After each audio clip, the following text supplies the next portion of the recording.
Alright, today on Repair This Old Car, me and my assistant, my son, Motorhead Jr., are gonna be repairing the high side pressure side hose for this somewhat complex power steering system on a 1968 Mercury Cougar. This vehicle here has multiple years of parts from Ford small block to even the power steering unit being used to utilize the different systems that are out there to make it work. What we've got is a line that is starting to come apart, and we got a low side line that we need to recrimp to stop a small leak. So basically we're going to get in here and show you how to do it on an old car. Now what we're doing here is disassembling the section of the high side power steering hose before it goes down into that. And the size wrenches you're going to need, now these are flare nut wrenches, and this is a 3/4 on one end and this is a 5/8 on the other, and I highly recommend using a quality set of these, as the China ones and cheaper ones are known to flex. So now that we got that disconnected, we'll spin our nut off here.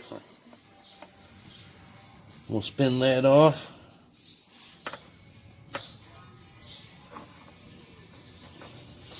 Sometimes they can be a little tricky. You get a little stuck, you gotta give them a little persuasion. And you can use a regular open end on this to speed up the process, but these are the tools I already had out for this.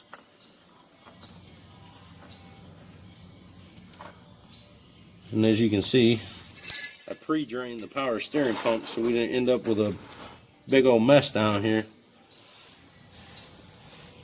Now what we'll do, I'll ask my handy assistant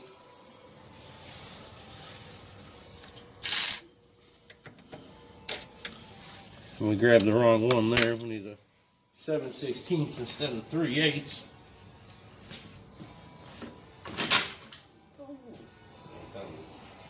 The third time now we got the right one. It's 1/2 inch down here on your line holder. Pull that off of there like that, and you do need the line holders for these Cougars. Typically this is mounted on top of the small block cars, I do believe. Correct me if I'm wrong, but I believe that's true. And what we'll do is we'll work this rubber out of here. It's got a rubber grommet in there. Kind of holds all this together. Old technology. And what you do is slide your line out to one side just like that. And you bring it out here like so. And I'll show you why we were changing this. Over a period of time, it has started to come apart. The rubber started deteriorating and coming apart in a section down there because that whole unit moves back and forth. And that's why it was kind of time to change it. You don't want to be out driving your classic car and have something like this sideline you from enjoying a good weekend.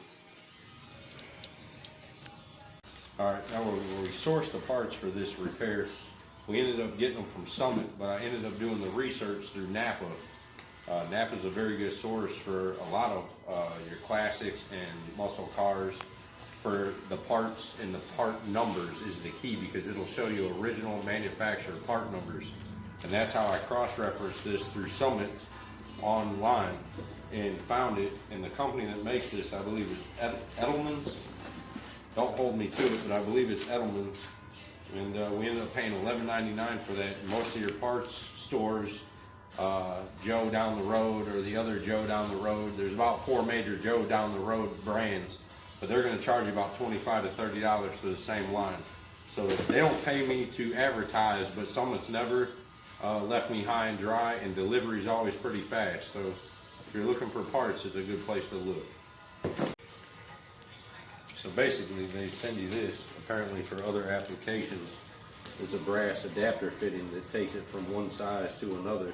And it looks like it takes it from 1/2 down to 3/8.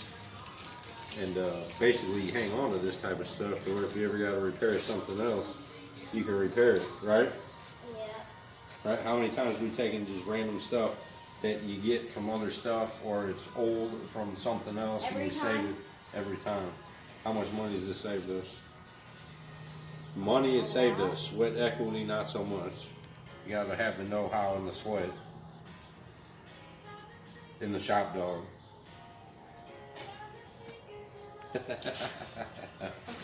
Alright, what I'm doing here is using a little bit of anti-seize. What I do is I put it on the steel part of the tube where the nut goes over. And what it does, what I've learned, because we live where I'm from, up in the Rust Belt, and what ends up happening why you can't get these off on cars that have been on the road for 10 plus years is the rust builds up on your steel tube and welds it to your tube nut. So what I do is take a very little bit of this, because if you've been in the mechanics world and you know anything about anti-seize, you will end up looking like the Tin Man. So what I do is just lightly coat that just a little bit and just kind of go around it. And I thoroughly took a lot of it off of this brush, because unfortunately when you put it in the can, a lot gets on it. But you put a little bit on there. And some guys, you know, are going to say, oh, you don't need to do that or this. But let me tell you, you ever got to take this back apart, you're not going to have to get your torch out and heat this up to get it off. Back together here. Make sure you get that in there, just like so.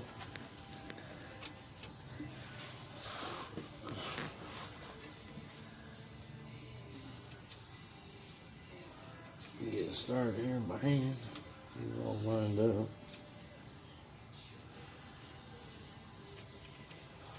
Gotta get that nut in there farther. Kind of hard because it tries to push against you.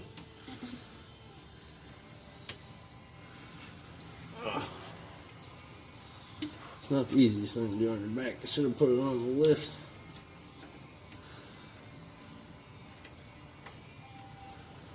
There we go. I think I get it at the right pitch without it pushing on itself.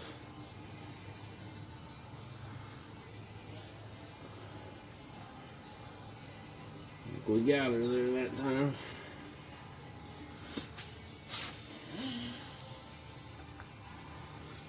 There we go, we got that. You get your flare nut wrenches. Get your 5/8. One side you gotta hold, obviously, it doesn't twist. One side you do, and what's funny is the side you think should twist is not the side that twists on a Ford on some of them. It's the female side that twists, not the male, which means you'll be holding the male side and you'll be twisting the female side here. You'll make sure you get fitting nice and tight. Alright, we're real crimped there. Feed this back into here like so. We may end up putting a little bend in that. Get that up there where it should go. And get this. That's why they had that like that. I see now. I think we're going to put a little bend in that. It'll relieve that line a little bit. So I think we're going to do that. I'm going to get the tube bender and put a little bend in that. Alright, now we're getting this back together here. We got our hose back together. We ended up putting a high pressure fuel line clamp on our low side power steering because the crimp clamp here, basically it just wore out and basically started seeping a little bit. I can get it here. And what I ended up using to get that off was a pair of dikes, and what you do is lift up the one corner and just basically peel it off. And that's an easy, simple solution fix there. Now here, I know I took this off with an electric 3/8 ratchet, but putting it back on, we'll put it back on by hand. Just because you don't get the same tightness, and you can strip that out. So you want to put that on kind of gingerly. You don't have to overbear it. These fittings here, you definitely tighten them up. Get them very nice and snug. And then basically wipe off all of your areas that you made the repairs to make sure you don't have a leak. Brake clean works really good at this, but can get very expensive, and sometimes when you're on a low level setting like this, it will gas you out. So you got to be careful when you use chemicals to clean stuff up. Alright, that concludes the power steering line repair on this 68 Mercury Cougar with 1970 through 73, I believe. Mustang, Cougar, and a couple other cars, power steering routing. I think big block Cougars and Mustangs have a different power steering routing than the small block cars. But like I said, the reason why this was done like this is because we're running full length long tube headers on here, and it keeps the hoses away from the headers from getting hot. So what we're using here is Type F automatic transmission fluid in a nice small diameter funnel. You got to kind of watch it on these old Fords here. We're going to get the fluid in there though a little bit. Now we pre-drained this prior to working on it so we didn't have a big mess down there when we disconnected our lines. Now we're just checking the end of the installation of that. We're right on the line there. Double check again, right there. And that is a successful repair for a pieced together power steering system on a 1968 Mercury Cougar.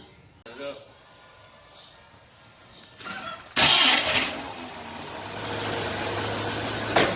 Show you we ain't got no leak. We had to fix it. The line was off just a little bit down here. And you got to remember, this power steering system ain't really for this car. But as you can see,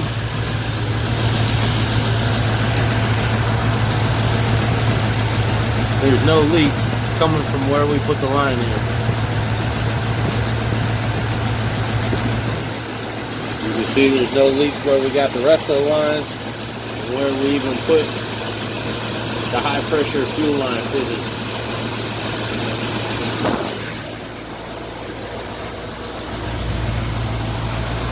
So that concludes this video. Hope it was informational for you, and see you next time.